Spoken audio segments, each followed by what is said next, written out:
It's not some well-kept secret, but it's something that you see a lot as you go through the process that I'm in right now. Because a lot of people have misconceptions or they have different things. What's up, everybody? We are back. Welcome to the channel if you're new here. My name is Jackson McCarthy. I'm a pre-med student athlete. And today I want to talk about the things I wish I knew before pre-med. Let's get into it. Just how we start every video. Glory be to God and our Lord Jesus Christ. And I hope you guys are having a great day. The things I wish I knew before pre-med.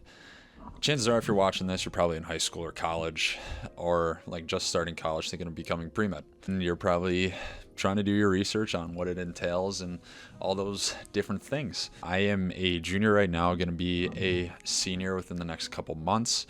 I have all of my MCAT required courses out of the way, and I feel I have a pretty good pulse on some things that are pretty unanimous across the board with pre-meds that will help if you're a normal person and not a brainiac like me. So, for number one, what I call the jack of all trades, master of none. What does this mean? A lot of people look at this as like a bad thing, and I wouldn't necessarily say it's a bad thing. So I go to a liberal arts college, Gustavus Adolphus College out in St. Peter, Minnesota. And what that means is they have different curriculums where you have to take multiple different types of subjects, stuff like the humanities, the arts. You have to take some STEM classes, but if you're pre-med, you're probably gonna have to take those anyways. With that being said, I have to take MCAT prep courses or prep classes. I have to take my bio major requirement course, and I have to take the liberal arts curriculum courses. You're probably gonna have to take a whole bunch of classes that you really don't want to, especially when you're prepping for the MCAT. You have to take about a bunch of different classes that are specifically required for medical school and to get you ready for the MCAT, like physics, chemistry, organic chemistry, bio, which is beginning bio, psychology, sociology, and every school is going to have you take some type of math, English, and if you go to liberal arts school, you're going to have to take indigenous studies, etc., etc., etc. So that's why I say jack of all trades, master of none. A lot of times they're not going to be the stuff you really want to do, because if you're thinking of being pre-med, you want to be a doctor and not necessarily a chemist or a molecular biologist or any of the above. You might like those things. I like those things, but it's not what I want to do with my career. It's not what I want to do, and that's not what I want to get paid for. I want to help people. I want to be a doctor. You're going to have to take a wide array of classes that you probably don't want to.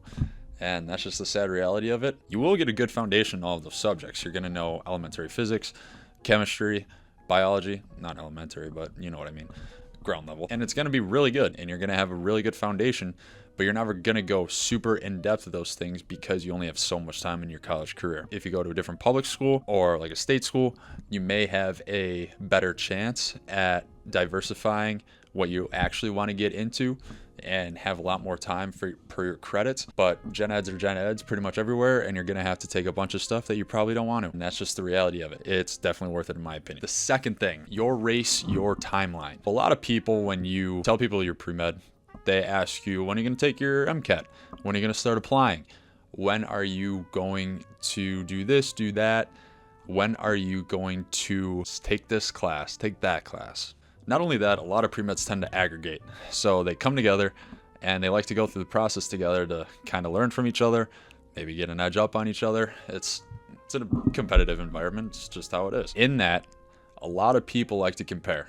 A lot of people like to say, oh, I got this grade on this test. I got this grade in this class. This guy got this on his MCAT. I got this. You don't want to compare yourself to other people. It does not matter what school they get into. It does not matter what their MCAT got them. It does not matter what school they get into. It does not matter what they scored on the MCAT. It does not matter how many service hours they have. What matters is what you got. It matters what school you get into. It matters how many volunteer hours you have. Worrying about what other people have and worrying about what other people do does not benefit you in the least. Now, if you're working together and they're like, hey, I did this, I figured out something that I think would help you, here are my resources, that's perfect. That's what I plan to do with this channel. But if you are trying to copy someone's path, or you're trying to figure out the way to crack the code so you can replicate someone's path, it's not going to end well, because they're them, you are you. In a highly competitive environment, it does nobody any good if you take your eye off the ball, which is your journey, your goals, your plan, your path, and start focusing on somebody else, because all that's going to do is distract you, end up taking you off the course.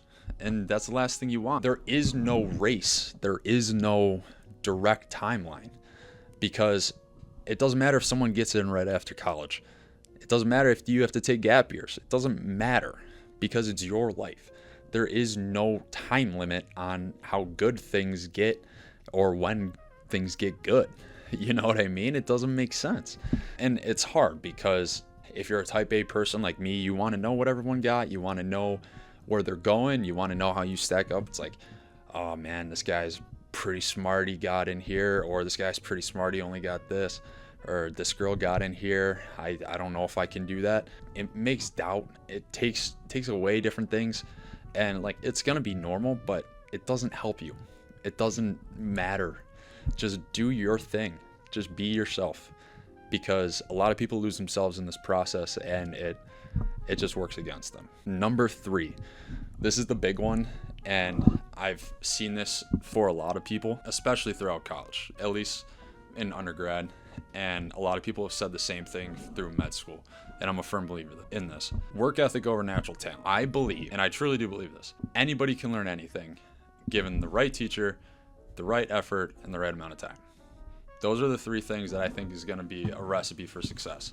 I believe if you work hard enough, you will be successful. You don't need to be a super genius to be pre-med. You don't need to be a super genius to go to medical school. Do you need to be smart? Yeah, on a basic level.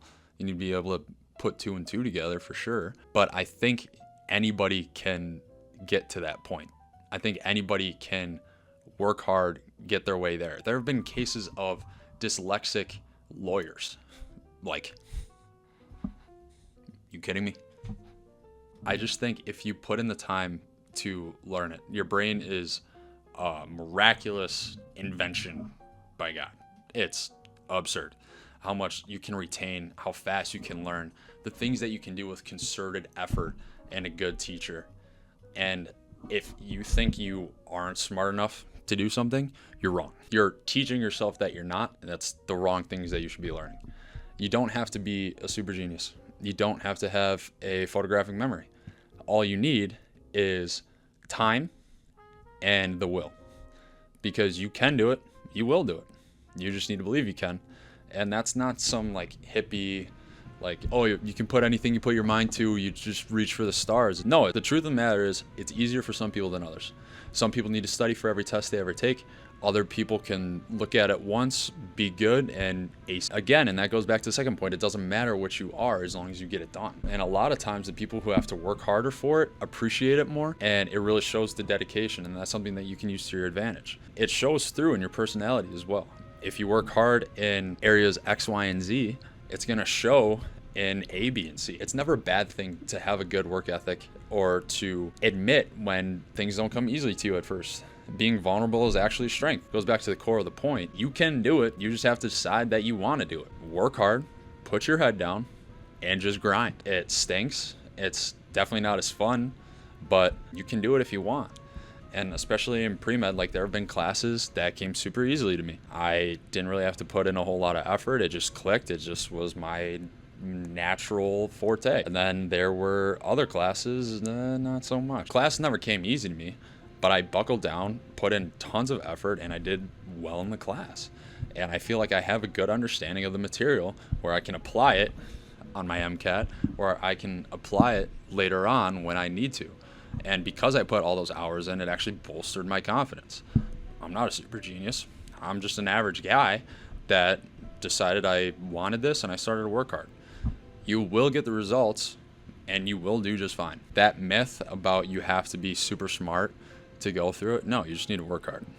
And a lot of times, working hard will actually get you farther than being super smart. Those are my quick 3 things. A lot of times it goes without saying. It's not some well-kept secret, but it's something that you see a lot as you go through the process that I'm in right now.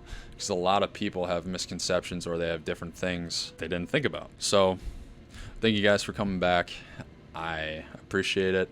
I have other videos linked here. Give them a watch, talking about our pre-med journey and where I am right now and the journey as a whole. So if you guys like it, comment, subscribe, do whatever.